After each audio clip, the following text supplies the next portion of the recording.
Good morning students, welcome back to Hindi class. Previous video में हमने शुरू किया था लाल बहादुर शास्त्री की आत्मकथा। लाल बहादुर शास्त्री ने कौन सा नारा दिया था? जय जवान जय किसान का। और हमारे देश के दूसरे प्रधानमंत्री कौन थे? लाल बहादुर शास्त्री। और पहले प्रधानमंत्री पंडित जवाहरलाल नेहरू थे। जवाहरलाल नेहरू के निधन के बाद कौन बना था प्रधानमंत्री? लाल बहादुर शास्त्री।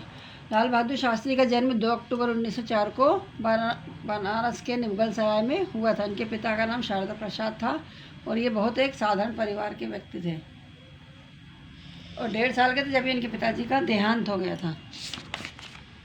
आइए अब हम आगे शुरू करते हैं। हिंदी की बुक निकाल लीजिए, पेज नंबर 42।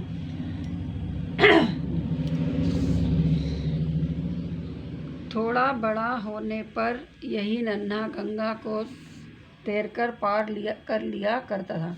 जब शास्त्री जी छोटे थे तो नर्मदा वो गंगा जी में माँ की गोद से उछल गए थे और एक किसान की डलिया में जाकर रखा गए थे। लेकिन फिर बाद में जब ये बड़े हुए तो इन्होंने उसी गंगा में तैरना सीख लिया था। 6ठी कक्षा में लाल बहादुर मुगल सराय में अपने नाना श्री हजारी लाल के पास रहकर पढ़े। कक्षा 6वीं तक कहाँ पढ़े? वो अपनी नाना जी के पास मुगल सराय में। बाद में वाराणसी के हरिश्चंद्र हाई स्कूल में पढ़ने आ गए। 6वीं तक अपने नाना जी के साथ रहकर पढ़े। फिर उसके बाद वो बनारस के हरिश्चंद्र स्कूल में पढ़ने आ गए। यहाँ पर वह अपने मौसाजी श्री रघुनाथ प्रसाद के यहाँ रहते थे। बनारस में कहाँ रहते थे? वो अपने मौसाजी रघुनाथ प्रसाद के साथ रहते थे। इनके मौसा के आदर्श परिवार का इन पर बहुत गहरा प्रभाव पड़ा। यहाँ उन्होंने सीखा कि आदमी को अपना काम सदैव बिना फल की कामना किए करना चाहिए। जब वो मौसा जी के घर में रहते थे, मौसा जी का परिवार बहुत आदर्श परिवार था और वो अच्छी अच्छी बातें किया करता था। तो उन्होंने मौसा जी के घर में सीखा था कि हम अपना जो काम करते बिना फल की इच्छा रखे हुए करना चाहिए और सदैव सादा जीवन व्यतीत करना चाहिए और हमेशा सादा जीवन व्यतीत करना चाहिए, दिखावे में नहीं रहना चाहिए। वाराणसी में रहते हुए लाल बहादुर ने लोकमान्य गंगाधर तिलक, महात्मा गांधी जैसे महापुरुषों के दर्शन किए और उनकी ओजस्वी वाणी को सुना। बनारस में जब शास्त्री जी रहते थे तब उन्होंने लोकमान्य तिलक और महात्मा गांधी को देखा था और उनकी भाषण सुने थे। उन्हीं की पुकार पर आपने 16 वर्ष की आयु में लाल बहादुर गांधी जी के असहयोग आंदोलन में कूद पड़े। जब उन्होंने इनकी वाणी को सुना, बाल गंगाधर तिलक और महात्मा गांधी की, तो उन्हीं की पुकार पर अपनी 16 वर्ष के थे जब भी वो असहयोग आंदोलन के लिए तैयार हो गए थे। गांधी जी के संपर्क में आने पर उन्होंने सीखा कि जो लोग दूसरों के दुख दर्द को जानने के लिए अपने दुख दर्द को भूल जाते हैं वे दुनिया के में प्यारे होते हैं। गांधी जी से उन्होंने क्या सीखा था कि जो व्यक्ति दूसरों के दुख दर्द को जानता है वो अपने अंदर के दुख दर्द को भूल जाता है, वे सारी दुनिया के प्यारे होते हैं। और जो दूसरे के दुख दर्द को समझता है वो सब दुनिया का प्यारा होता है। इस कार्य में शास्त्री जी की पत्नी ललिता देवी ने सदैव इनका साथ दिया। असहयोग आंदोलन में कूद पड़े थे और जब दूसरों के दुख दर्द को जानते थे तो इसमें उनकी पत्नी ललिता देवी उनका साथ देती थी। लाल बहादुर शास्त्री का अधिकांश समय उत्तर प्रदेश में व्यतीत हुआ।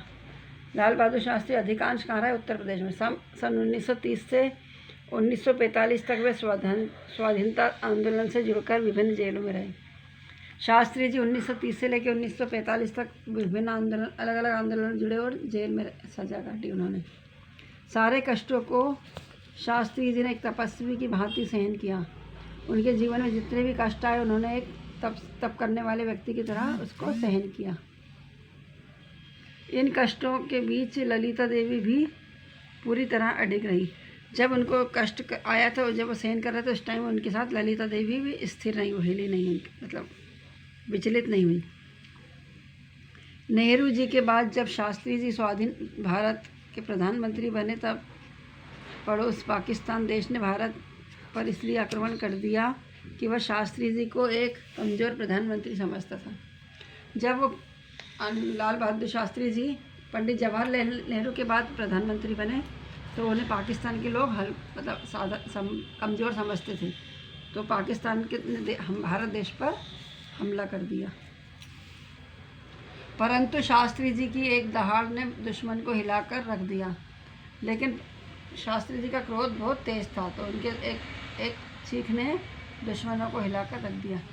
भारतीय फौज और देश के किसानों ने जब शास्त्री जी के मुख से जय जवान जय किसान का नारा सुना तो पूरा देश जैसे उठ खड़ा हुआ। जब भारतीय फौजियों ने और किसानों ने शास्त्री जी के मुख से जय जवान जय किसान का नारा सुना तो देश के लोग उनके साथ हो गए। शास्त्री जी की एक हुकार से ही पूरी दुनिया दहल उठी। शास्त्री ने जब एक बार जैसे ही नारा लगाया तो पूरी दुनिया दहल उठी मतलब डर गई, मतलब भयभीत हो गई। दुश्मन के दांत खट्टे करने के बाद रूस के प्रधानमंत्री के निमंत्रण पर शास्त्री जी शांति की खोज में ताशकंद गए। दुश्मनों के दांत खट्टे करना मतलब दुश्मनों को पराजित करने के बाद रूस के प्रधानमंत्री ने उनको निमंत्रण दिया और शास्त्री जी वहाँ पर शांति की खोज में ताशकंद गए। वहाँ उन्होंने पाकिस्तान के राष्ट्रपति से भेंट की। ताशकंद में उन्हें कौन मिले? पाकिस्तान के राष्ट्रपति। परंतु 11 जनवरी 1966 को भारत का यह लाल बहादुर प्रधानमंत्री हमेशा हमेशा के लिए भारतवासियों से दूर चला गया।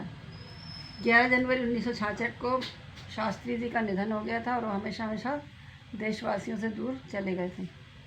दिल्ली में यमुना किनारे विजय घाट पर शास्त्री जी का अंतिम संस्कार कर दिया गया।